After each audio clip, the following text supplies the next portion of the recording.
내가 여호와를 기다리고 기다렸더니 귀를 기울이사 나의 부르짖음을 들으셨도다. 아멘. 내가 여호와를 기다리고 기다렸더니 라는 이 기다리다라는 단어가 와 진짜 작으시네요. 성경책이. 와 지금 봤네? 원래 항상 그걸로 들고 다니셨어요? 시력이 굉장히 2.0이 넘으시는 것 같은데? 와 저도 안 보이겠네. 와 할렐루야. 와 세상에. 네 죄송합니다. 제가 갑자기 저 성경책을 보고 놀래가지고 네 할렐루야. 자 여기 안경 쓰신 분들 꽤 많은데 지금 방에서. 자 여호와를 기다리고 기다렸더니 이 히브리어로 카바라는 단어인데 예전에 제가 이 단어를 설명을 드린 적이 있어요. 이 카바라는 단어. 그래서 이 카바라는 단어가 이사야 40장 31절 오직 여호와를 앙망하는 자는 새 힘을 얻으리니 독수리가 날개치며 올라간과 같을 것이요. 아멘 아멘. 바로 이 여호와를 앙망하다라는 단어가 히브리어로 카바. 오늘 본문에서는 기다리다라는 단어 똑같은 히브리어라는 거예요. 여호와를 기다리고 기다렸더니 그리고 시편 130편 5절 6절에서도 보면 아주 유명한 말씀이 있죠. 네, 파수꾼이 아침을 기다림과 같이 내 영혼이 여호와를 간절히 기다리나이다 라는 그 표현 다 동일한 히브리어 카바라는 단어를 쓰고 있습니다. 근데 여호와를 지금 다윗이 어떠한 상황에서인지 기다리고 기다린다라는 거예요. 그런데 기다릴 때 수동적으로만 기다리는 게 아니고 귀를 기울이사 나의 부르짖음을 들으셨도다. 할렐루야. 그러니까 우리가 이 신앙생활할 때 이게 참 중요한 것 같아요. 항상 수동적인 믿음에서 능동적인 믿음, 수동적인 믿음에서 능동적인 믿음을 갖는 것, 소극적인 믿음 생활 자세에서 적극적인 자세를 갖는 것. 그렇죠? 그리고 또 항상 수비형으로 이렇게 신앙생활하는 것이 아니라 공격적으로. 저 마태복음 11장에 보면 세례 요한의 때로부터 지금까지 천국은 침노를 당한다 했잖아요. 이 침노를 당한다는 표현이 헬라 원어로 보면은 폭력을 당한다. 폭력을 당하다. 폭력. 천국을 두드리는 거죠. 그래서 제가 거리 예배 때 종종 부르는 노래가 있어요. 천국의 문을 열어. 그런 노래 있어요. 두드리는 거예요. 어디를요? 천국을. 천국의 폭력을 강하다라는 그런 의미인데 그렇게 성경에 기록할 수가 없으니까 침노라고 이렇게 아주 고급스러운 표현으로 바꾼 거예요. 사실 폭력을 당하다는 의미가 있는 거예요. 여러분 천국을 날마다 두드리시길 축복합니다. 네, 그러니까 그냥 기다리는 게 아니고 하나님 앞에 부르짖으면서 기다리는 것이죠.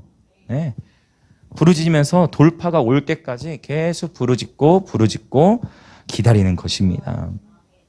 2절을 봤더니 어떤 상황에 기다렸는지가 나오는 거예요. 예, 다윗의 이제 간증이겠죠. 40편 2절 같이 읽어보겠습니다. 시작. 나를 기가 막힐 웅덩이와 수렁에서 끌어올리시고 내 발을 반석 위에 두사 내 걸음을 견고하게 하셨도다. 아멘.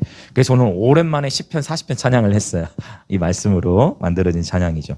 기가 막힐 웅덩이와 수렁에서 끌어올리시고 시적인 표현인데 이 웅덩이와 수렁이라는 것은 무엇을 상징하겠어요? 어떤 침울한 주위의 환경, 아주 우울하게 하는 것들, 또 영적인 고난으로도 볼 수도 있고 자기 삶에 마치 어떤 큰 수렁에 이제 빠져 있다라는 그러한 시적인 이제 표현인 것이죠. 그러나 바로 그곳에서 여호와를 기다리고 기다렸더니 나의 부르짖음을 주님께서 들으시고 바로 그 기가 막힌 웅덩이와 수렁에서부터 나를 끌어올리셨다. 할렐루야. 그리고 내 발을 반석 위에 두사. 여러분 웅덩이는 여러분 진흙탕 같은 데에 여러분 한번 빠지면은 나오고 싶어도 계속 빨려 들어가잖아요. 그러나 이제 그 발을 반석 위에 세우셨다. 내 걸음을 견고하게 하셨도다라고 정확히 어떤 문맥이었는지 기록되어 있지는 않지만 뭔가 자신의 다윗의 삶에 어떤 큰 고난 가운데서 나를 건져주신 하나님에 대해서 간증하면서 찬양하고 있는 것입니다. 자, 그런데 우리가 이제 이 환난 가운데에서 기다린다는 것이 굉장히 어렵다는 거죠. 우리가 인생을 살아가다 보면 조금 고난이 있고 어떤 좀 어려운 일이 있을 때 우리의 마음은 분주해지기 쉬워요. 굉장히 이렇게 조급해지기 쉽고 참 이게 쉽지 않은 것 같아. 예기치 못한 어려움이 딱 오면 벌써 마음에 확 막 분주함들이 막 밀려오고, 그렇죠? 조급함들이 밀려오고, 그러면서 또 실수하게 되어지고, 환난 가운데 있으면서 이렇게 서두르고 조급한 마음을 갖기가 쉽습니다. 그런데 이 다윗의 믿음을 보면은요, 오늘 40편에서 언급하는 것은 기다리는 가운데에서 하나님을 향해 계속 부르짖으면서 마침내 하나님이 건져주신 이 돌파를 경험하는데, 이때 다윗의 삶에 하나님이 새 노래를 주시는 거예요. 그래서 새 노래가 언제 강하게 풀어지냐면 내 삶 가운데서 하나님 어떤 새 일을 행하셨어. 그러면 그때 새로워진 마음 안에서 이렇게 새 노래들이 더 자유롭게 풀어지는 것을 보게 되어져요. 네. 성경에 보면은 출애굽기 15장에 보면 모세의 노래나 미리암의 노래 나오잖아요. 어떤 상황이었어요? 하나님께서 이스라엘 백성을 홍해에서부터 딱 구출해 주시자 미리암이 와 춤을 추면서 소고를 치며 새 노래가 막 뿜어져 나오는 것이죠. 네. 이것은 아주 지극히 자연스러운 것인데, 자 우리 40편 3절 같이 한번 읽어보겠습니다. 3절 시작. 새 노래 곧 우리 하나님께 올릴 찬송을 내 입에 두셨으니 많은 사람이 보고 두려워하여 여호와를 의지하리로다. 아멘. 이 부분 예전에 설명을 드렸던 부분이죠. 바로 새 노래 곧 우리 하나님께 올릴 찬송, 바로 테일라가 쓰였다. 그래서 바로 여기 이 테일라, 즉 즉흥적인 새 노래, 또 이 즉흥적인 노래가 예언적인 경배, 예언적인 노래로 이어지는 것에 대해서 설명을 드렸었어요. 자, 그런데 이 바로 예배 드리는 장면을 보고서 많은 사람이 보고 두려워하여 여호와를 의지하게 될 것에 대해서 선포하고 있습니다. 그래서 주님의 부흥의 때가 다가올수록 한 가지 우리가 보는 것은 예배와 기도의 운동이 우리 대한민국뿐만 아니라 전 세계적으로 계속 동시다발적으로 지금 일어나고 있는 것을 보게 되어져요. 이전에는 한 사람의 설교자를 의존적으로 이렇게 모여졌다면, 한 사람이 뭐 슈퍼스타라고도 할 수 있죠. 특별한 하나님의 기름 부음 받은 종을 중심으로 모여졌다면, 이제는 예배와 기도를 중심으로, 검은고와 금대접을 중심으로 곳곳에 기도의 집들이 세워진 어떤 그런 영적 흐름들을 이렇게 볼 수가 있습니다. 네. 자, 그래서 이 새 노래, 바로 이 테일라가 풀어짐과 동시에 그 테일라는 바로 하나님의 추수의 때를 예비하게 된다는 것을 아모스 9장과 사도행전 15장에서 다윗의 장막의 회복, 다윗의 장막의 회복과 추수가 연결되는 이 부분도 한번 설명을 드린 적이 있어요. 그런데 이제 여기서 주의해야 될 부분이 나온다는 거예요. 바로 4절이. 그건 뭐냐면, 자, 하나님께서 저와 여러분의 삶에 자 돌파의 간증을 주십니다. 그렇죠? 인생을 살아가면서 큰 어려움들이 있었는데 하나님께 내가 부르짖고 막 기도하고 막 예배해가지고 하나님 내 기도를 들으셔가지고 막 돌파를 주셔, 간증을 주셔. 또 많은 사람들이 우리가 그렇게 그런 돌파된 모습도 하나님 앞에 막 예배하는 모습을 보고 야 너희 하나님 살아계시는구나 라고 하고 인정하게 되고 막 그런 일들이 있어요. 자, 돌파를 주세요. 간증을 해요. 그런데 이제 그 다음에 이 4절을 우리가 또 눈여겨볼 필요가 있어요. 이 4절에 대한 부분은 제가 이전에 설명을 아마 안 드렸던 것 같아요. 자, 4절 같이 한번 읽어보겠습니다. 시작. 여호와를 의지하고 교만한 자와 거짓에 치우치는 자를 돌아보지 아니하는 자는 복이 있도다. 아멘. 자, 이제 이거예요. 지금 40편의 흐름이. 내 삶에 돌파를 경험했어. 그리고 막 간증도 주셨어. 하나님 행하셨습니다. 했는데 이제 문제는 뭐냐면 이러한 예언적 경배자, 테일라를 부르는 예배자, 예언적 경배자가 주의해야 할 것들이 생긴다는 거예요. 그게 바로 뭐냐면 4절에서 두 가지를 언급하고 있어요. 자, 내적으로 우리가 경계해야 하고 마음을 지켜야 하는 영적 원리. 첫 번째 뭐냐면 교만을 경계해야 된다는 것입니다. 교만. 이 교만을 또 다른 말로는 자기 기만으로도 표현을 할 수가 있어요. 자, 우리 잠언에 유명한 말씀이 있죠. 사람의 마음의 교만은 패망의 선봉이요 겸손은 존귀의 앞잡이다 라는 표현이 있어요. 예. 그래서 교만은 패망의 선봉이다. 늘 우리의 마음이 하나님 앞에서 겸손을 선택해야 된다는 것이죠. 근데 문제는 뭐냐면, 문제는 이거야. 이제 내가 교만한지 아는지 여러분 어떻게 분별할 수 있을 것 같아요? 어떻게 건드리죠? 흥미진진한데요. 어떻게 건드려 보면 압니까? 어떻게? 성질. 분노. 그죠? 자, 또 다른 어떻습니까? 교만한지 아닌지 어떻게 분별할 수 있지? 자기를 높이는 교만. 네네, 감사합니다. 자, 어떻게 생각하세요, 여러분? 교만. 응? 내가 교만하다는 걸 어떻게 분별하는 거죠, 그렇죠? 네, 네. 왜냐면 내가 교만한데 내 스스로 못 볼 수가 있잖아요, 그렇죠? 오, 그거 말하려고 한 거예요. 네네, 바로 그게 사실 포인트예요. 빨리 어성경에 읽어줘요. 강의 빨리 하셔야 돼서. 이게 여러분, 우리가 정말 저 사람 참 교만하다라고 느껴질 수 있는데 나 자신에 대해서는 못 보는 거예요. 그렇죠? 못 볼 수 있는 거예요. 네. 계시가 오셨습니까?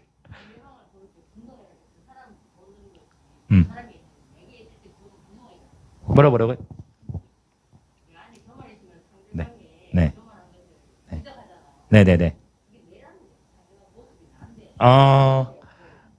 너무 좋습니다. 할렐루야. 그렇죠. 그래서 내 안에 있는, 그쵸? 내 안에 있는 들보를 보지 못하고 상대방에 있는 뒷글을 보고. 그렇죠. 네. 네. 자, 아주 나눔이 풍성하네요. 오늘 아주 나눔으로 가야 되나?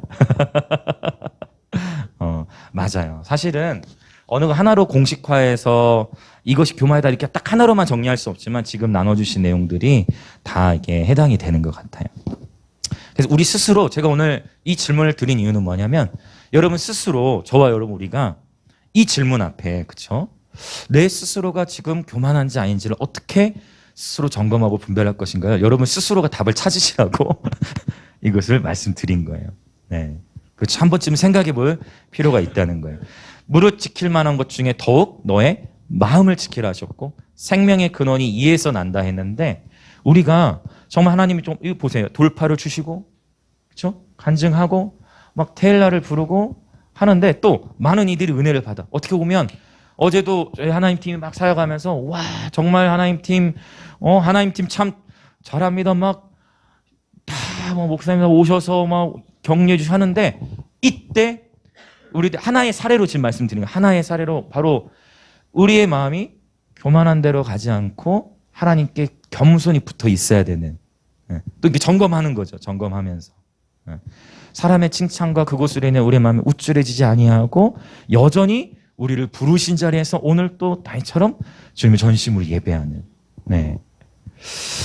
그래서 자, 교만에 대해서 늘 경각심을 갖고 깨어 있어야 되는 것입니다. 그래서 여러 가지로 볼 수가 있지만 교만은 어떻게 보면 태도의 문제일 수 있고, 나도 모르지만 말과 행동 속에 이 교만의 태도가 흘러나올 수 있기 때문에 늘 깨어서 끊임없이 자아 성찰이 지금 사라진 시대예요. 그렇죠? 자아 성찰이라는 표현이 많이 없어요. 그래서 자기 스스로를 하나님 말씀 앞에서 늘 겸손하게 그냥 순수하게 적용해보고 비춰보는 이러한 태도가 굉장히 중요한 것 같아요. 할렐루야. 네. 그래서 자기 스스로가 깨달을 때는 은혜가 되는데, 너 왜 이렇게 마음이 높아졌냐 이렇게 하면 할 수가 없어. 그렇죠? 그러면 바로 시험이 드는 거야. 자기 스스로 말씀 앞에 서서 분별해 나가는 이런 훈련들이 굉장히 필요한 것 같아요. 자, 첫 번째가 교만에 대한 경계라는 거고, 자, 돌파를 주신 이후에, 은혜를 받은 이후에 말하는 거예요. 자, 그 다음에 또 뭐를 조심해야 돼요? 거짓을 경계해야 되는 거예요. 그 예언적 경배자로 부름을 받은 사람은 이 두 가지를 평생 경계해야 돼. 사실 이것을 제가 시편 15편에서도 막 나오고, 이 두 가지, 그렇죠? 겸손. 여호와의 산에 실컷 잘 올라가다가 한 번에 나락으로 떨어지게 하는 것이 교만이다라고 했고, 그렇죠? 그 여호와의 산에 오를 자들은 항상 뜻을 허탄한 데 두지 아니해야 되고, 그렇죠? 순결해야 되고 거짓이 없어야 된다. 이 거짓의 반대말이 바로 헬라어로 봤을 때 거짓의 반대말은 진리예요, 사실. 그렇죠? 진리가 알레데이아. 알레데이아 뜻. 오늘 제가 칠판을 안 했는데 알레데이아란 바로 거짓이 없는이란 뜻이라는 그런 의미를 담고 있어요. 뭐가요? 바로 진리가. 그래서 우리 진리를 따라 살아가는 예배자들은 반드시 우리의 삶에 이 조그마한 거짓이라도 허용하지 않도록, 즉 내 마음에 조금 양심에 조금이라도 거리낌이 있거나 불편한 어떤 영역이 있으면 늘 정직하게, 그렇죠? 뭔가 이게 거짓된 방향으로 가는 것 같다면 빨리 정직한 방향으로 돌아올 수 있도록 하는 것이 굉장히 중요해요. 자, 교만과 거짓을 경계해야 되는 것, 이것을 꼭 우리 기억했으면 좋겠습니다. 자, 이제 계속 한번 좀 더 전진해 나가 보겠습니다. 자, 5절부터 8절입니다. 자, 이렇게 하나님을 예배하는 예언적 경배자에게, 자, 노래도 중요해. 그러나 제사 형식도 중요해. 그러나 하나님이 더 강조하시는 것이 있다는 거죠. 자, 5절부터 8절까지 읽어볼게요. 시작. 여호와 나의 하나님이여, 주께서 행하신 기적이 많고 우리를 향하신 주의 생각도 많아 누구도 주와 견줄 수가 없나이다. 내가 널리 알려 말하고자 하나 너무 많아 그 수를 셀 수도 없나이다. 주께서 내 귀를 통하여 내게 들려주시기를 제사와 예물을 기뻐하지 아니하시며 번제와 속죄제를 요구하지 아니하신다 하신지라. 그때에 내가 말하기를 내가 왔나이다. 나를 가리켜 기록한 것이 두루마리 책에 있나이다. 나의 하나님이여, 내가 주의 뜻 행하기를 즐기오니 주의 법이 나의 심중에 있나이다 하였나이다. 아멘. 그러니까 예언적 경배자의 삶에 예배를 통해서 돌파도 경험해요. 하나님은 반드시 예배를 기뻐하시기 때문에 우리 예배를 받으시고 축복하신단 말이죠. 근데 하나님께서 이제 더 원하시는 건 뭐냐면 늘 겸손해야 되고 정직해야 된다는 것이죠. 네, 이 요게 깨지면, 겸손과 정직함의 영역이 깨지면 그 문맥 안에서 지금 발견해 나가는 거예요. 제사와 예물을 기뻐하지 아니하시며 번제와 속죄제를 요구하지 아니하신다. 즉 우리의 마음이 순결하게 나아가지 않으면 그 예배 자체를 하나님께서 기뻐하지 않으신다라는 표현인 거예요. 이런 표현은 아모스라든지 이런 본문에 보면 많이 나오죠. 네 노랫소리를 그쳐라. 너희 땅에 공의와 정의가 흐르게 해라. 너희 노래는 그렇게 하는데 너희의 삶은 왜 이러냐. 이제 그런 편들로 선지자 아모스 선지자를 통해 하나님 책망하신 걸 보게 되는 거예요. 이 40편 안에서도 그걸 제가 발견했어요. 그렇죠? 교만과 거짓에 대한 경계가 필요해요. 그러면서 하나님께 해결책을 주셨으니 그 해결책, 그리고 주님의 도전은 무엇이냐? 찬양하는 삶이 중요하다. 그래, 마음껏 새 노래를 올려드리자. 그러나 이제 7절 8절에서 강조하고 있는 주님의 말씀은 나의 하나님이여, 내가 주의 뜻 행하기를 즐기오니 주의 법이 나의 심중에 있나이다. 할렐루야.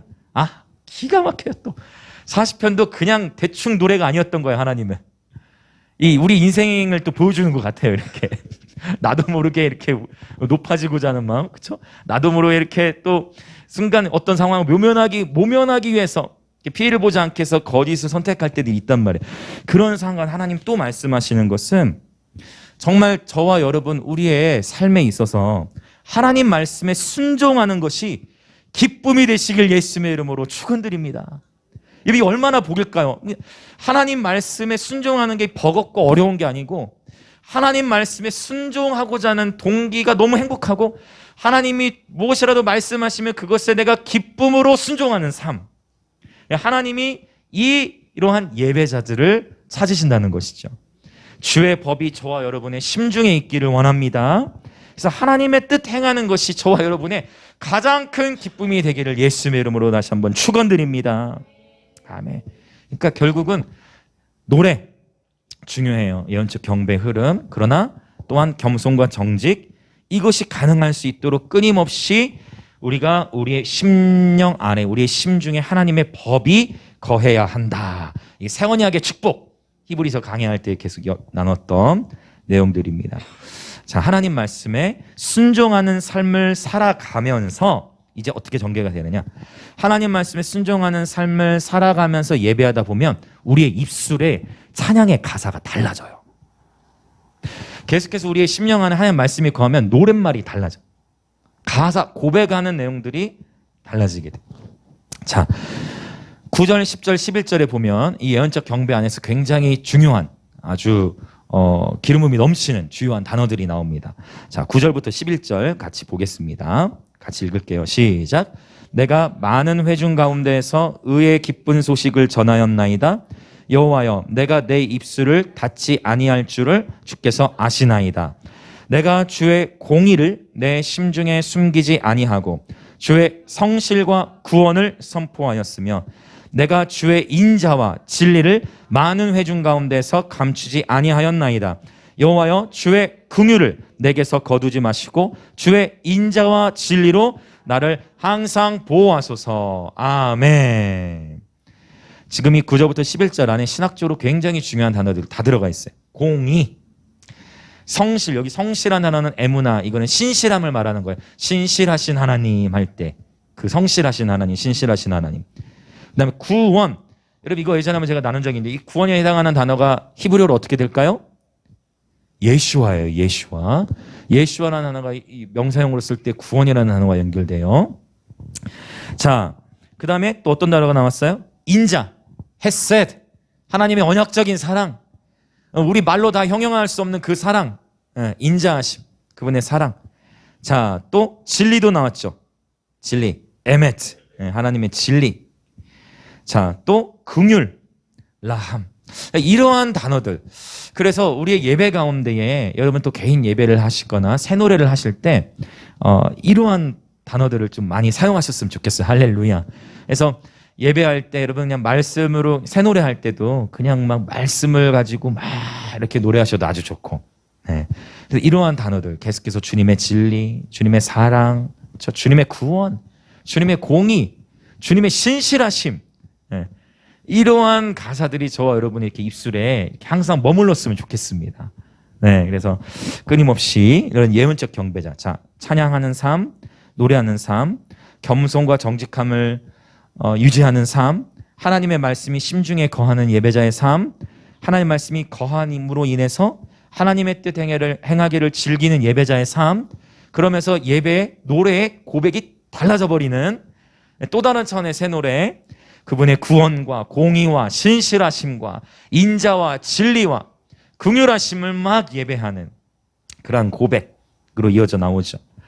자, 이렇게 되어져서 이 시편이 맞춰졌으면 좋았을 텐데 그러나 시편은 맞춰지지 않습니다.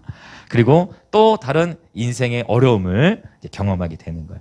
그러니까 우리가 신앙생활을 적어도 이 자리에 꽤 오랫동안 다들 신앙생활을 해오셨기 때문에 얼마나 우리가 하나님과 에피소드들이 많습니까? 그런데 이렇게 참 막 새 노래도 주시고 막 신앙이 이제 성숙한 거예요. 9절부터 11절의 내용에 보면.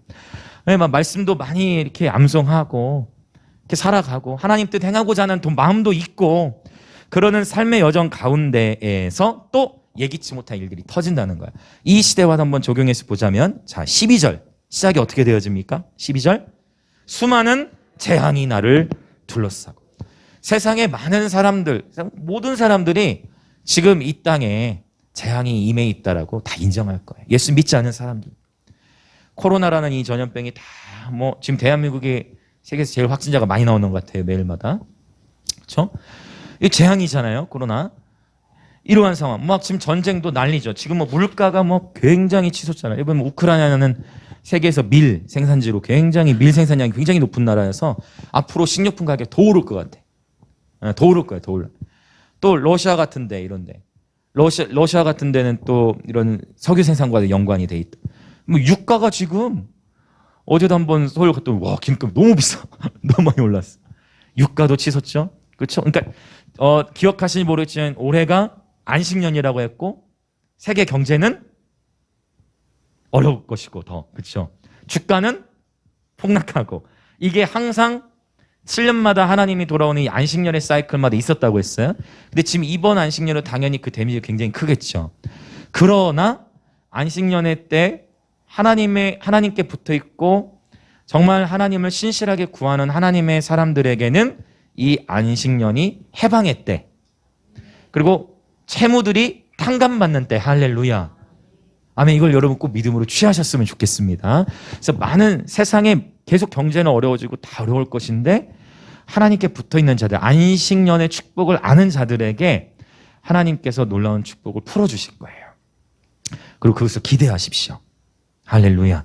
네, 그래서 이 안식년의 때 저도 굉장히 기대를 하고 있고, 네, 안식년의 때에 이스라엘 여정을 준비하신 우리 스님 축복합니다. 네, 오순절까지 보내실 예정인데 너무 귀한 여정이 될 것 같아요. 풍성한 하나님 간증들 주실 거라 기대되어집니다. 네, 자, 이 수많은 재앙이 나를 둘러싸고 수많은 재앙 속에서 12절을 이제 또 뒷부분 쭉 읽어나가죠. 나의 죄악이 나를 덮침으로 우러러볼 수도 없으며 죄가 나의 머리털보다 많음으로 내가 낙심하였음이니이다. 자, 하나님의 뜻대로 살아가기를 원하고 예배 고백도 많이 성숙해졌고 그런데 재앙은 터지고 그러고서 나는 전혀 죄를 안 짓고 살 것 같지만 여전히 또 넘어지는 내 모습을 보면서 다윗이 어떻게 해요? 내가 낙심하였음이니이다. 여러분 그런 경험 있으세요? 네. 정말 하나님 앞에서 나 정말 하나님 나 정말 회개하고 나 이제 하나님 뜻대로만 살겠습니다 하고 막 하는데 어느 날 갑자기 또 반복되는 또 그 사이클에 죄를 들어가면서 나도 모르게 이제 어떻게 돼? 나는 안 되나 보다. 나는 또 회를 하면 낙심하고 좌절하고 다윗도 똑같이 그걸 경험하는 거예요. 이렇게 이미 1절 2절을 이미 경험했다면 이미 그 기가 막힐 웅덩이와 수렁에 그거 경험했다면 거기서 막 주여 살려주세요 하고 부르짖어가지고 이제 하나님이 살려주셨다면 이제는 죄를 안 짓고 살아야 되는데 그러나 여전히 넘어지는 그러한 우리의 모습, 다윗의 모습. 예, 그렇죠. 하필 또 재앙과 함께 일어나는 이런 분위기죠. 수많은 재앙 속에서 죄악까지 막 겹치는 거예요. 낙심하게 되어지는 상황. 자, 또 계속 읽어봅시다. 13절부터 15절까지 시작. 여호와여 은총을 베푸사 나를 구원하소서. 여호와여 속히 나를 도우소서. 내 생명을 찾아 멸하려 하는 자는 다 수치와 낭패를 당하게 하시며 나의 해를 기뻐하는 자는 다 물러가 욕을 당하게 하소서. 나를 향하여 하하 하하 하며 조소하는 자들이 자기 수치로 말미암아 놀라게 하소서. 아멘. 그러니까 다윗도 하나님께 구원해 주시라고 막 기도하고 있지만 지금 상황을 보니까 일종의 총체적인 난국이야. 지금 완전 경제는 어렵고 막 수많은 재앙이 막 덮쳐버렸고 지금 안 그래도 지금 전쟁 때문에 힘든데 막 또 죄에 빠져버렸어. 그러면 낙심이도 왔어요. 그런 상황 속에서 또 14절 15절을 봤더니 뭔가 지금 큰 조롱을 받고 있어요. 그렇죠? 다윗의 생명을 찾아 멸하려는 자들이 있다라고 하고 다윗이 해받는 것을 막 기뻐하는 자들이 있고 또 다윗을 향해서 어떻게 15절에 봤더니 나를 향하여 비웃는 거죠. 하하 하하 비웃는 거예요. 다윗을 향해서 막 비웃고 조롱하고 이러한 자들이 있다라는 거예요. 그러니까 다윗도 고백이 어떻게 나와요? 나를 향하여 하하하며 조소하는 자들이 자기 수치로 말미암아 놀라게 하소서. 하나님 제발 나한테 함부로 하는 저 사람들 좀 어떻게 좀 해주세요. 이런 고백을 하는 거예요. 지난주에 제가 목요일 때 선포했던 게 나한테 함부로 하고 해하는 사람을 어떻게 하자 했죠? 기억하세요? 원수를 향해 축복하자고 했잖아. 그렇게 우리 분명히 시편을 봤는데 지금 오늘 이 시편은 이게 우리 인생이래요. 오락가락. 이랬다 저랬다. 여러분 이 말씀 보고 이 쌤통이다고 이대로 됐으면 좋겠다 이렇게 하지 마시고 이게 지금 다윗의 마음을 보자면 다윗도 굉장히 그 정도로 다윗이 어떻다는 거예요? 괴롭다는 거예요 지금. 욥을 생각해 보세요. 욥도 막 아니 친구들이 위로하진 않고 막 욥한테 막 네가 똑바로 안 해가지고 그렇다 막 해가지고 친구들이 계속 그러니까 욥도 나중에 어떻게 해요? 자기 생일까지 조져버리잖아요. 그렇죠? 욥도 너무 힘드니까. 다윗도 지금 그런 상황인 것 같아요. 자, 그러다가 다윗이 다시 정신을 바짝 차렸어. 이게 중요해요, 여러분. 이게 굉장히 중요해. 내가 순간 낙심에 빠질 수 있어요. 순간 또 죄 가운데 들어갈 수 있어. 근데 여기서 다시 나와야 돼. 그 구렁텅이에 빠졌다 할지라도 다시 나와야 됩니다.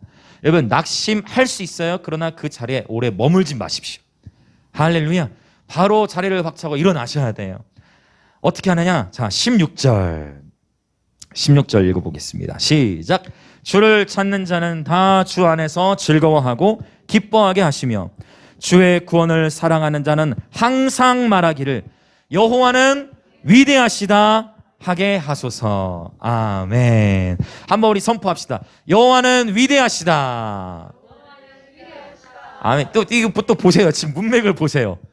사실은 좀 말이 안 되는 문맥이야. 지금 막 자기를 향해서 조롱하고 죄에 대한 낙심도 있고 그런 상황 속에서 다윗이 하나님을 찾고 있는데 그의 입술에서 나오는 고백이 여호와는 위대하시다.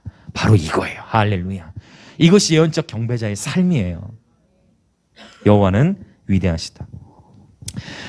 자, 17절 이제 같이 읽고 우리 기도하겠습니다. 나는 가난하고 궁핍하오나 주께서는 나를 생각하시오니 주는 나의 도움이시오. 나를 건지시는 이시라. 나의 하나님이여 지체하지 마소서. 아멘. 지금 이 얘기는 뭐냐면 완전한 최종적인 돌파를 다 경험한 건 아니야. 여전히 17절 안에 다윗이 어떻게 고백해요? 나는 가난하고 궁핍하오나 그러나 주께서는 나를 생각하시오니 주는 나의 도움이시오. 나를 건지시는 이시라. 나의 하나님이여 지체하지 마소서. 아멘. 여전히 다윗이 자신의 삶의 긴장의 끈을 놓지 않고 있는 그런 모습을 보게 되어집니다. 다윗은 여전히 자신의 삶에 있는 연약함을 인정하고 겸손히 하나님의 도우심을 구하고 있는 것으로 이 시편 40편은 마무리가 되어집니다. 자, 그래서 이 시간에 이제 함께 기도를 할 건데 우리가 이 40편을 이전에 히브리서를 통해서 40편을 다윗이 진짜 자신의 삶의 처절한 상황 속에서 기록을 했지만 예수님께서는 또 히브리서자는 이 시편 40편을 바로 예수 그리스도에게 적용시킨다는 거예요. 그래서 이 시편 40편은 정말 예언적 경배인 거예요. 그런데 봤더니 이렇게 하나님을 전심으로 예배하려고 발버둥 치는 사람의 삶에도 좌절이 있어요, 없어요? 있다는 거예요. 낙심할 때가 있다는 것이죠. 때로는 교만에 빠질 수도 있어요. 때로는 정직을 놓쳐버릴 수도 있어요. 분명히 하나님을 즐거워하는 마음도 있어. 근데 바울이 고민했던 거, 내 안에 두 법이 싸우고 있듯 다윗도 이러한 씨름들을 통과해야 되고 여전히 하나님께 붙어있지만 수많은 재앙의 위협이 예기치 못한 때에 찾아오는 것이고, 그렇죠? 또 대부분 어디서 많이 더 힘들어요? 그냥 나 혼자 힘들고 하면 괜찮지만 누군가가 나를 향해 내 인격을 무시하고 조롱할 때 그때 힘들잖아요. 그런데 이 말씀, 다윗이 그렇게 전심으로 하나님 앞에 예배하는 삶을 살았을 때 하나님은 다윗의 시를 바로 예수 그리스도에게 적용을 시키셨어요. 저와 여러분의 삶에 수많은 아픔과 어려움들이 있을 수 있지만 그러나 그런 과정 속에서도 여러분 하나님을 전심으로 추구하실 때 바로 예수님께서 마리아의 경배를 천하 어디서든 내가 증거케 할 것이다 말씀하신 것처럼 우리의 삶 자체가 하나님 앞에 예언적 경배가 되는 것입니다. 그리고 이 말씀을 그대로 예수님에게 적용을 해보자면 예수님이야말로 가장 큰 멸시와 천대를 받으셨죠. 예수님을 향해 여러분 예수님을 향해 얼마나 조롱했습니까? 그렇죠? 예수님께서도 이 땅에서 겟셋마네 바로 그 동산에 올라 아버지여 나의 원대로 마옵시고 아버지의 뜻대로 되기를 원하나이다 라고 기도하셨죠. 끊임없이 그분의 뜻을 구하며 기도하셨어요. 온전히 승복하시고자 온전한 승복의 모델이 우리 예수님이신데 바로 나의 원대로 마옵시고 아버지의 원대로 되게 하여 주옵소서. 그러면서 예수님께서 이러한 원수들로부터 수치와 조롱을 다 받으셨죠. 예수님에게 그렇게 적용이 되어지는 그런 본문인 거예요. 오늘 이 시간 우리가 함께 이 말씀 시편 40편 붙들고 함께 기도하기 원하는 것은 이 스펙타클한 인생을 1절부터 17절 안에다가 압축해서 놓아놨는데 여러분 나중에 이 시편 40편을 또 깊이 묵상해 보시면 더욱 큰 은혜가 있으실 거예요. 인생을 압축해서 놓아놨어요. 이 시간 기도할 때 하나님 그렇습니다. 지난 우리의 인생의 여정 속에 이미 많은 골짜기들 또 기가 막힌 웅덩이들에서 하나님 우리를 구출해 주셨고 많은 간증도 주셨지요. 그리고 그때마다 우리에게 새 노래를 주셨고 주님을 찬양하였는데 어느새 나도 모르는 사이 자기 기만과 교만에 빠지기도 하고 또 정직을 놓쳐버리기도 하고 그래서 제사는 드려 그냥 예배 시간에 참여해. 근데 그냥 매너리즘, 그냥 형식적인 예배로 나아가진 않았는지 우리의 마음을 돌이켜보면서 다시금 이 말씀을 붙들고 좀 기도하였으면 좋겠어요. 그러면서 수많은 재앙의 상황, 죄에 대한 고민, 또 여러 사람들의 내 인격을 무시하는 발언들로 인한 내 자존심의 상함, 이 모든 것들 가운데서 다윗은 항상 주님을 찾기로 결정한 거예요.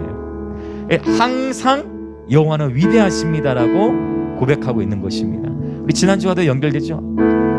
가드왕 아기스에서부터 도망쳐 나와가지고 침 질리 흘리면서 도망쳐 나와가지고 그때도 다윗 고백이 뭐였어요? 나와 함께 여호와는 광대하시다. 할렐루야.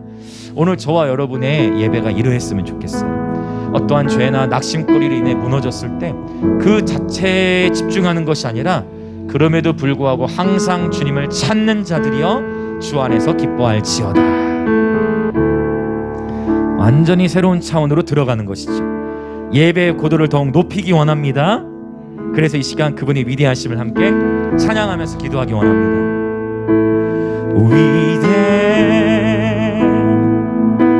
위대하신 주 찬양의 위대. 와우, 그분의 위대하심을 찬양합시다. 아멘. 모두 알게 되리라. 우리 안에 있는 슬픔과 고난과 재앙과 죄에 대한 고민과 낙심과 수많은 조롱과 멸시와 천대, 그러나 그러한 모든 것을 내려놓고 그분의 위대하심을 찬양합시다.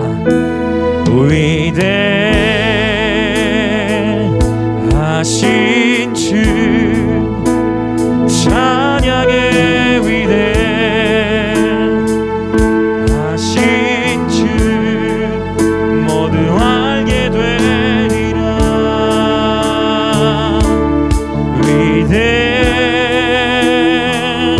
위대하신 주, 오 우리 주님의 위대하심 찬양합니다.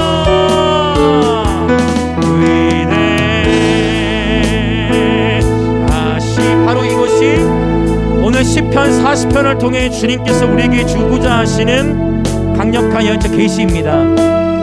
현재 나의 삶에 있는 어떠함과 상관없이, 나의 삶에 있는 어떠한 문제와 상관없이 그 문제가 돌파되느냐 그 문제가 돌파되지 않느냐와 상관없이 항상 여호와는 위대하시다, 항상 여호와는 위대하시다 외치는 예배자의 삶. 할렐루야 할렐루야. 그렇게 우리를 예언적 경배자로 부르셨습니다. 모두 알게 되리라. 예 주님, 오늘 이 시간 우리가 주님을 찾고 찾습니다.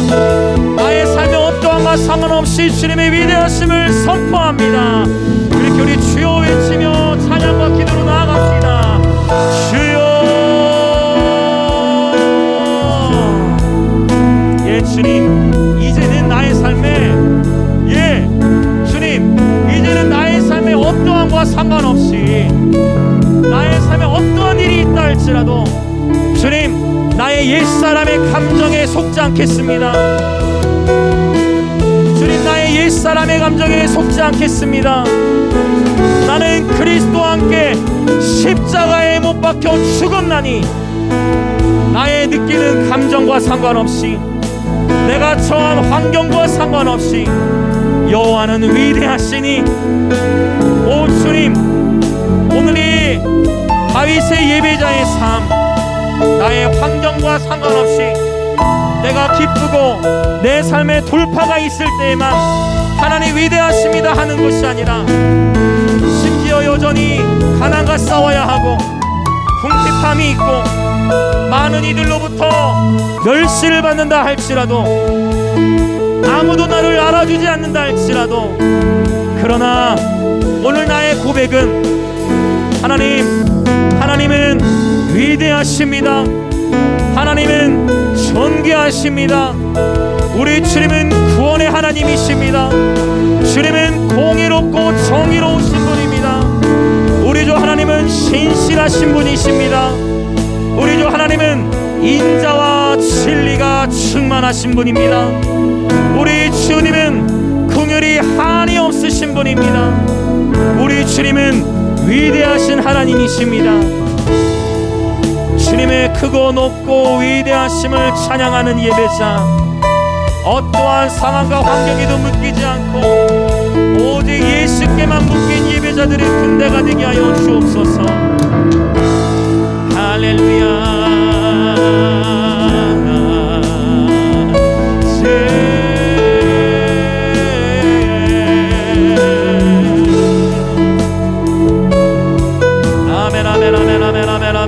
할렐루야 할렐루야 할렐루야 할렐루야 할렐루야 할렐루야 할렐루야. 오 할렐루야 할렐루야 할렐루야 할렐루야. 주님, 오늘 이 주님의 말씀에 우리의 심령을 비춰보기 원합니다. 성령이여 조명하여 주옵소서. 주께서 우리에게 승리를 주셨을 때에, 주님, 주께서 우리에게 사람들로 하여금 인정을 받게 하셨을 때에, 아버지, 우리의 마음이 사람의 칭찬에, 사람의 어떠함에 우리의 마음이 교만해지지 아니하고, 우리의 마음이 거짓에 치우치지 아니하고, 한결같이 신실하게 주를 예배케 하시며, 한결같이 신실하게 예수만을 따라가게 하시고, 오직 나보다 남을 더 낮게 여기며 존중하고 배려하며 끊임없이 사랑으로 섬기며 겸손한 예배자들이 되게 하여 주시옵소서. 우리 안에 하나님의 사랑이 충만하여 끊임없이 영혼들을 섬기고 우리들의 지체들을 소중히 여기며 존중하고 배려하는 그런 예배자들이 되게 하시고, 주님, 우리의 마음이 주님 어떠한 상황에서도 천국을 두드리는 예배자, 어떠한 상황에서도 천국의 폭력을 가하는 예배자, 어떠한 상황에서도 주님을 부르짖고 어떠한 상황에서도 주님의 위대하심을 선포하는 예배자 되게 하소서. 할렐루야 할렐루야 할렐루야 할렐루야.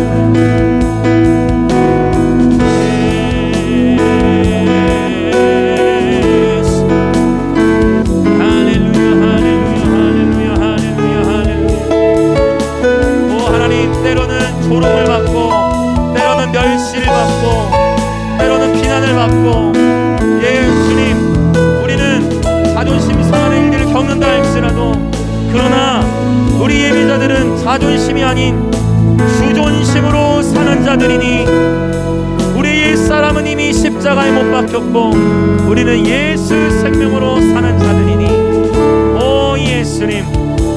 예수님, 예수께서 친히 십자가의 길을 가시며 수많은 멸시와 천대를 받으셨을 때에도 주님은 도살장에 끌려가는 어린 양처럼 묵묵히 십자가의 길을 가셨듯, 사람의 어떠한 말들이나 판단에 의하여 우리의 마음이 묶여지지 않도록 성령이여 우리의 마음을 지켜주옵소서. 불을 지킬 만한 것 중에 더욱 너의 마음을 지키라.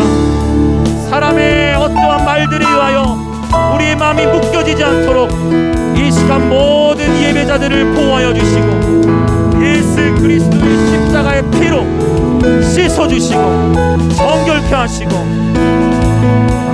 오히려 나를 박해하고 나에게 함부로 대하는 자들이 있다면 그들을 예수님의 이름으로 축복하고, 그들을 더욱 품을 수 있는 예수님이 보이셨던 그 크신 긍휼함을 받아 긍휼과 사랑으로 섬기는 예배자들 되게 하여 주시옵소서.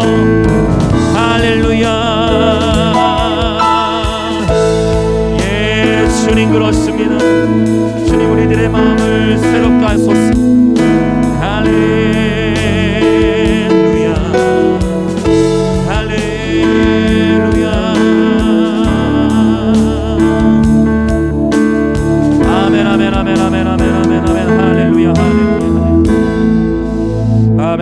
계속해서 우리 성령 안에서 기도하고 자유롭게 기도하다 돌아가시겠습니다. 함께 기도하실 때에 하나님, 오늘 이 시편 40편을 봤더니 이것이 곧 우리의 인생을 압축해 놓은 것과 같고, 어쩌면 이미 한국교회 가운데도 수많은 간증들을 주셨는데 우리가 하나님의 뜻 행하기보다 우리에게 평안을 주셨을 때에 놓치고 있는 것은 없는지, 아버지, 이 시간 이 말씀을 붙들고 우리가 주 앞에 기도할 때 이 민족을 향해서 기도합시다. 주님, 이 40편의 말씀의 스토리처럼 이 민족이 다시금 주님을 예배하는 자리를 사수하게 하여 주옵소서. 하나님, 이 민족의 전국 방방 곳곳에서 삶의 어떠함에도 상관없이 이 경제적 위기, 정치적 위기 가운데서도 여호와는 위대하시다 하는 고백이 항상 선포되게 하소서. 주님, 민족의 모든 도시들마다 주를 찾는 자들이 다 주 안에서 즐거워하게 하시고, 교회들 가운데 잃어버렸던 영적 권위가 이 땅 가운데 회복되어질지어다. 교회들이여 위축되어졌던 데서 일어날지어다. 교회들이여 무너진 영역들이 있다면 다시 일어날지어다. 다시금 여호와를 찾을지어다. 여호와는 위대하시다 선포하며 일어날지어다. 그렇게 모든 이 땅의 교회들을 축복하시면서 주여 외치며 기도하겠습니다. 주여.